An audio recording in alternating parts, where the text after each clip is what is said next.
Olá a todos, eu sou o Matheus Lassan, sejam muito bem-vindos ao canal da Restauração.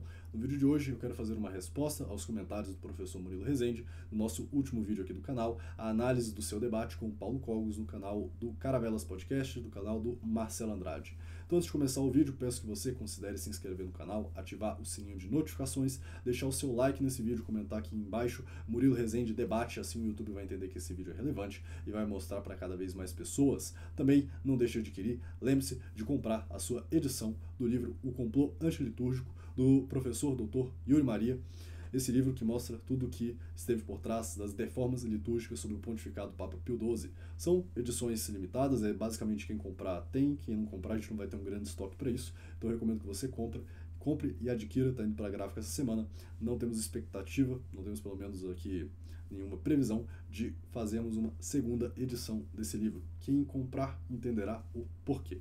Então, começando aqui o vídeo, eu gostaria de cumprimentar novamente o grande professor Murilo Rezende e reiterar a minha admiração ao seu trabalho e grande concordância que nós dois temos em muitos pontos.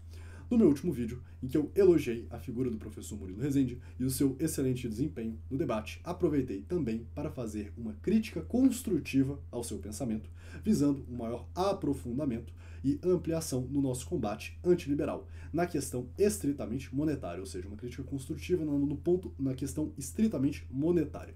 Nesse vídeo eu quero explicar melhor e aproveitar para introduzir novos autores nesta nossa saudável discussão de ideias, sem nenhum tipo de intuito de ferir a honra pessoal de nenhum dos interlocutores. Então, o professor Murilo Rezende, aqui recapitulando e mostrando para quem não teve a oportunidade de acompanhar nas últimas horas, ele teve a amabilidade de vir no nosso último vídeo e fez alguns comentários com uma postura bastante enérgica.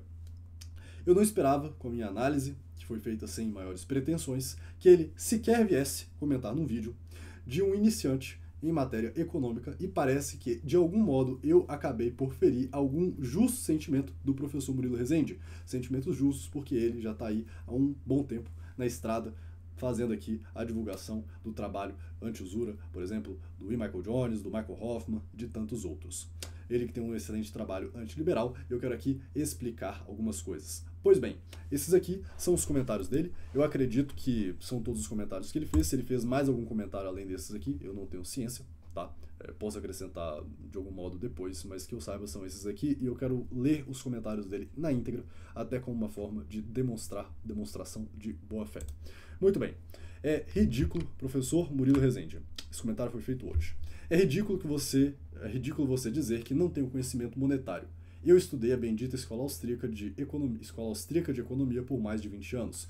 Fiz doutorado em Economia Monetária na FGV, Rio de Janeiro, e inaugurei a discussão sobre a usura e os bancos recentemente no Brasil, com um curso com mais de 20 aulas. Lamentável é a sua falta de conhecimento bancário sobre a natureza do sistema bancário atual, ao ponto de achar que Cogos, que confunde reserva cambial com reserva bancária, entenda de política monetária. Ele também comentou que não tem nenhuma proposta clara, não tem proposta clara alguma sobre como reformar o sistema moderno de crédito, e ele só levanta hipóteses e alternativas. O tal segundo e terceiro round foram confusos, porque o Cogos começou a chamar tudo de usura e as perguntas foram para coisas inócuas, como você é contra ou a favor de um banco central. Você, no caso eu, repete o que eu, no caso ele, disse, afirmando que a distinção entre público e privado é irrelevante no sistema atual, pois são os banqueiros que mandam de qualquer modo. A condicional que eu disse foi, na época dos monarcas católicos, fecha aspas. É preciso tomar cuidado para não falar das coisas de forma vaga e inventar ideias para os interlocutores ausentes. Em que momento eu preguei que é para fazer um capitalismo, entre aspas, com a cruz por cima? Onde disse que riqueza não é riqueza real? O capital em discussão não é o capital financeiro, que os bancos criam a partir do nada. Honestidade intelectual é uma grande virtude. Também o professor Murilo Rezende comentou: moeda não foi criada simplesmente como instrumento de controle. Ela é um bem necessário numa economia de trocas avançadas e pode ser utilizada para o bem e para o mal. Bitcoin não ser moeda é simplesmente um fato. Não tem um sistema de preços desenvolvidos em torno de si, que é o principal teste. Então é ridículo chamar de moeda aquilo que não funciona como moeda e é apenas um ativo especulativo, no que tem sido um sucesso retumbante. Sua argumentação, no caso a minha, é infantil e busca intenções onde deveriam estar definições e deduções. Valor intrínseco é simplesmente o nome dado a algo que tem alguma utilidade fora do valor de troca. Por definição, o Bitcoin não o tem. Para que serve? O ouro e a prata podem ser usados na indústria e como joias. O Bitcoin só serve para a troca, embora não seja moeda. O professor Rezende também comentou que perceba o quanto a sua, no caso a minha, objeção é deslocada. Você, no caso eu, já se perguntou o que significa algo ser moeda e por que o Bitcoin não é uma, embora tenha recebido o estranho nome de criptomoeda? Como é que alguém que não sabe fazer perguntas simples se arvora no direito de fazer julgamentos do tipo fulano não sabe nada de teoria monetária? Falo isso para o seu bem, no caso o meu. No caso em questão, está a falar com alguém que leu praticamente toda a obra do Mises, Hayek, Hofbauer e ainda fez doutorado na economia mainstream. Só isso já deveria te fazer, no caso eu, ter cuidado ou ter algum cuidado ao fazer pose de autoridade. Nada contra objeções. Porém, você, no caso eu, não tem a menor condição de fazer o tipo de julgamento para o qual se acha capacitado. Pois bem, eu creio que estes aqui são os comentários, não tenho ciência de mais nenhum outro, os mostrei aqui na íntegra. E sobre isso eu tenho algumas coisas para dizer que parece-me necessário firmar melhor esta questão monetária, pois o pensador David Graeber diz que a moeda surgiu como imposição, um instrumento de controle e que o escambo, ainda que tenha algumas questões, é muito mais natural do que o comércio com moeda, que é quase inconciliável com a tradição natural do homem. O David Graeber ele diz que não se encontra ali transações saudáveis de pessoas com moeda. Então, além de mim, houve uma grande manifestação comum no vídeo do debate do Marcelo Andrade. Muitas outras pessoas, partes isentas aqui no nosso diálogo, comentaram lá naquele vídeo que também tiveram a mesma percepção. Eu, como comunicador e jornalista, sei que nem sempre somos os mais precisos em nossas falas e às vezes acontece que mesmo pessoas de notório conhecimento e profundo entendimento possam se manifestar de uma maneira que, infelizmente, ocorre que talvez sejam mal interpretadas. E eu, como jornalista, tenho o compromisso ético de dar a voz às impressões sentidas pelo povo. O jornalista ele está aí para informar o povo dos fatos e também para noticiar e dar voz, dar publicidade aos sentimentos sentidos pelo povo. Sentimentos evidentemente sentidos pelo povo, mas os sentimentos do povo, não é? Então não é apenas para instruir o povo, para falar os fatos, mas também para mostrar aos outros o que o povo está pensando. E quando o professor Murilo Rezende disse que moeda serve para trocas, ele deu a entender uma aparente contradição, que precisa ser melhor esclarecida, pois ele também disse em vídeo, no debate, que a moeda surgiu como instrumento de controle, consonante ao professor, ao pensador, o antropólogo David Graeber, que foi uma inspiração para ele. Ele recomenda, lá no debate do Marcelo Andrade, no canal do Marcelo Andrade, o livro Dívida, 5.000 anos de história, 5.000 anos da história da dívida. É o livro do David Graeber. E depois disso, nós aqui sabemos que o Bitcoin ele se propõe a ser uma moeda que facilita as trocas e não está sujeita ao controle por governos tirânicos. Então, se a moeda é somente um instrumento de controle, ou se a moeda surgiu como um instrumento de controle e serve para controle, então é coerente dizer que o Bitcoin não é moeda, porque o Bitcoin não está sujeito ao controle. Aí se você fala, não, moeda tem que estar sujeita ao controle, o Bitcoin não está sujeito ao controle, então o Bitcoin não é moeda. Até aí é coerente. Mas, se a moeda serve para facilitar trocas, o Bitcoin, enquanto protocolo, é uma moeda melhor, pois, além das trocas, está imune à atuação de ditadores que querem impedir as trocas. Entendem? Então o Bitcoin ele teria uma vantagem em algumas moedas, por quê? Porque, primeiro, ele serve às trocas, ele é um meio bom de fazer trocas, porque ele tem algumas características da moeda que outras moedas, como a moeda fiduciária, não tem, portabilidade, ou pelo menos não tem no mesmo grau que o Bitcoin, né? Portabilidade, privacidade, aquelas características que a gente já falou no último vídeo. E o Bitcoin não estaria sujeito também ao controle governamental, então ele estaria basicamente limpando a parte ruim, na visão do Murilo Rezende, do que é a moeda. Pois bem, se o Bitcoin ele está imune à atuação de ditadores tirânicos, uma das razões para ainda não ser uma moeda tão usada quanto tem potencial de ser, é justamente a imposição de um curso forçado de moedas estatais por ditadores ou governos que têm intuitos coercitivos. Os tiranos. Em síntese, o Bitcoin, por oferecer mais liberdade, não é mais usado porque os inimigos da liberdade ainda têm muito poder. Digo tudo isso, e aqui é público, todo mundo sabe, que eu tenho sérias críticas ao Bitcoin e eu não penso que o Bitcoin é a solução total e absoluta para o problema real e concreto, que é a opressão em muitas áreas da vida do cidadão católico. E, bem, eu penso que o Bitcoin é uma ferramenta que pode ser bem utilizada. Então, ressalvadas todas as minhas críticas ao Bitcoin, não é? Eu digo tudo isso aqui. E acho que é importante que seja esclarecido esse assunto. Mas, deixando este tema de lado, quero apresentar para vocês o pensamento do professor Giacinto Auriti. O professor Giacinto Auriti é um católico italiano, diplomata, que é muito influente nos meios tradicionalistas da Itália.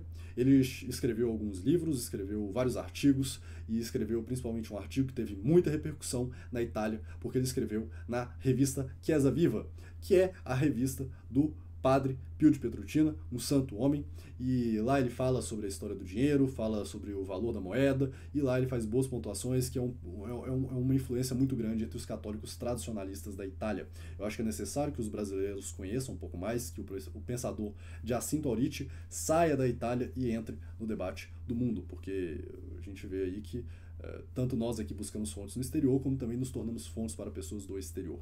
Nós aqui eu digo de modo geral, o debate público brasileiro. E aqui falando um pouco sobre o pensamento do professor Giacinto Auriti. O professor Giacinto Auriti, ele criou, ou pelo menos explicitou pela primeira vez, a teoria do valor induzido da moeda. Qual é a questão? Ele diz ali nos seus escritos que ele, como diplomata, ele não começou a ver a questão monetária como um problema monetário, mas primeiramente como uma questão jurídica. Por quê?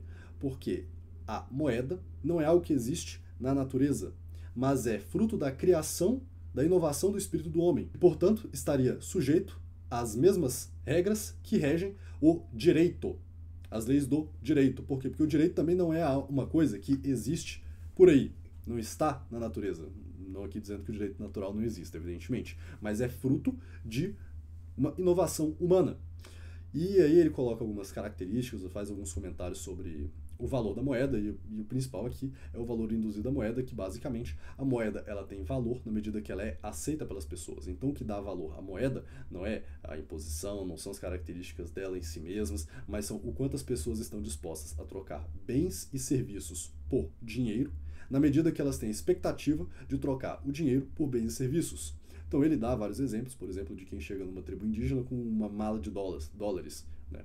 Os índios vão rir para eles, porque o dinheiro só serve na medida que as pessoas estão dispostas a aceitar. Então, o que dá valor ao dinheiro, seja o dinheiro qual for, é a aceitação do povo e o quanto as pessoas estão dispostas a trocar. Então, basicamente, se uma coisa é aceita como moeda, ela é moeda para as pessoas que aceitaram e não é moeda para as que não aceitaram. Então, de fato, depende da pessoa que usa. E o professor Giacinto Auriti, ele é um grande homem, faleceu parece que em 2006, ele teve um programa de rádio na Itália, ele teve uma grande atuação com repercussões até no parlamento político italiano, no parlamento italiano, na política italiana. Ele peitou o Banco Central Europeu, ele peitou o Banco Italiano, chegou a forçar o Banco Central Italiano, através de uma denúncia no Ministério Público, a admitir que a moeda não tinha lastro e algumas outras coisas. Ele foi um cara que deu bastante trabalho para o governo italiano no sentido de combater as nefastas políticas estatais. Ele foi diretor da Liga Anti-Usura, ele chegou a fazer um experimento na sua cidade de nascimento com as pessoas, de um dinheiro do povo, em que a emissão se pertenceria ao povo e não estaria controlada na mão de burocratas, e assim, a coisa teve um sucesso grande, foi crescendo ao ponto de que o próprio governo italiano teve que intervir, começar a confiscar as notas do dinheiro que ele criou, um dinheiro bem diferente. Assim, estou falando por cima, eu não pretendia colocar na mesa agora o autor de Giacinto Auriti, é ele que eu já estou há algum tempo planejando aqui algumas traduções. Nós temos algumas coisas traduzidas do que foi escrito por ele. Já pedi para os rapazes aqui, quem nos ajuda na ação restauracionista, a acelerar algumas coisas da tradução do Giacinto Auriti, porque eu acho que o Giacinto Auriti merece ser mais conhecido no Brasil e no debate público sobre a questão da usura e também sobre a sua visão da teoria monetária. Acho que seria de grande importância para todos os interlocutores católicos desse nosso debate, visando a destruição do liberalismo. E bem, Gostei bastante do pensamento de Jacinto Aurich, acho que os outros têm que conhecer também. Assim como o professor Jacinto Aurich fez na Itália, penso que é necessário fazer uma coalizão anti-usura nesse país, juntarmos as forças católicas antiliberais para combater os efeitos nefastos da usurocracia na sociedade. Também quero deixar aqui bem claro, professor Murilo Rezende, que eu não tenho nenhum tipo de vínculo com o Paulo Cogos, a não ser o fato de eu ser padrinho de crisma dele, mas nós tivemos aqui brigas públicas, discussões, com algumas pessoas eu tenho divergência de ideias, com algumas outras eu tenho divergência de princípios, mas com ele o problema é que ele não tem caráter. Eu não tenho nenhum tipo de relação atual com ele, a não ser o fato, o laço espiritual dele ser meu afilhado de crisma, mas bem, tive brigas públicas com ele, tentamos reatar laços, mas depois dele tentar me difamar e me causar problemas mais de uma vez e de não se retratar quando deveria se retratar, eu não tenho nenhum tipo de relação com ele. Deixo alguns vídeos aqui em casa para que o professor Murilo Rezende não pense que eu sou aqui uma espécie de ANCAP infiltrado ou trabalho. Não, a gente já fez, nós aqui da Ação Restauracionista já fizemos várias críticas ao anarcapitalismo, ao liberalismo e queremos cada vez mais sermos antiliberais e nos aproximarmos da doutrina da Igreja Católica, que é antiliberal por essência. Além do mais, eu quero continuar assistindo e assistir cada vez mais os vídeos do professor Murilo Rezende, que é uma pessoa que eu tenho bastante a aprender, é alguém aí que eu já disse e recomendo uma boa parte dos conteúdos. Novamente, fiz uma crítica ou outra ao seu pensamento, mas quero aprender melhor e entender melhor as ideias do professor Murilo Rezende. Gostaria muito de conversar com você, em particular. Eu espero que você esteja assistindo esse vídeo. Espero que nós possamos aí um dia ter uma conversa, acertar alguns pontos. Não gostaria de ter convosco nenhum tipo de discórdia, muito pelo contrário, porque me parece que nós concordamos em quase tudo e eu vejo que tu és uma pessoa honrada. Concordo que uma das soluções do Murilo Rezende está correta. A solução que ele apresenta em alguma das suas aulas, que o que nós devemos fazer são termos comunidades católicas fora do sistema usurário. Eu acho que isso é imprescindível para pensarmos em algum tipo de restauração de fato. No mais, deixo aqui um abraço em Cristo para o Murilo Rezende, salve Maria Santíssima, morte ao liberalismo e à usurocracia. Não esqueça de comprar o livro Complô Antilitúrgico do Dr. Yuri, comentar aqui embaixo, Murilo Rezende, debate, assim o YouTube vai entender que esse vídeo é relevante e mostrar para cada vez mais pessoas. Like, compartilha, se inscreva no canal, ative o sininho de notificações. No mais é isso, só Cristo é Rei, fogo no mundo, morte à usurocracia.